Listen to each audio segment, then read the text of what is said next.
সামনেটা তো লড়তে হবে, আগে এটা হালকা হওয়া দরকার, হ্যাঁ কি না? টোটো চালিয়ে আইফোন, এই সিরিজ দিয়ে তোমরা আমাকে চিনতে পেরেছি। আজকের ভিডিও কিন্তু আইফোনে হচ্ছে না, একদম আগের ফ্লেভার। এই দেখো সেই ভিভোর ফোন। আজকে আমি আবার কেন টোটো নিয়ে বেরিয়েছি, আমাকে ইউটিউবটাই করতে হবে, এটাই আমার স্বপ্ন ভাই। তো আমার স্বপ্ন থেকেই আমার দোষে হোক আর কপালের দোষে হোক ভাগ্যের দোষে হোক আমি বেশ কিছুটা দূরে হয়ে গিয়েছি। কিন্তু এই মুহূর্তে আবার আমার দরকার 8,000 টাকা, কারণ আমাকে এটা জোগাড় করতে হবে 10 দিনের মধ্যে। এটা যদি আমি না করতে পারি তাহলে আমি এক জায়গা থেকে ধার নিয়ে রেখেছিলাম, এটা শোধ না করতে পারলে আমার প্রবলেম হবে ভাই। তো যার জন্য আজকে আর কোনো অপশান না পেয়ে সেই আমার টোটো নিয়ে আবার বেরিয়ে পড়েছি। আর ভাবলাম ভাই আমার জীবনে যেটাই চলে সেটা তোমাদের সাথে শেয়ার তো করতেই হয়। তো কেননা আবার তোমরা 1 সপ্তাহ বা 10 দিনের জন্য দেখবে যে আমি আদেও এই টাকাটা জোগাড় করতে পারবো কি পারবো না। এটা কোনো টোটো চালিয়ে আইফোন সিরিজ নয় ভাই, এটা একটা জীবনের যুদ্ধের গল্প। দেখো কি হয়, প্রত্যেকবার হেরে যাই যতবার ততবার বিরাট কষ্ট হয় ভাই। আর ভাবি যে পরের বারটা এমন লড়বো না।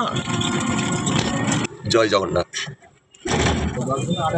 এইখান থেকেই করতে হবে, যা করে জোগাড় করতে হবে, যা পাচ্ছি তুলে নিচ্ছি, যা পাচ্ছে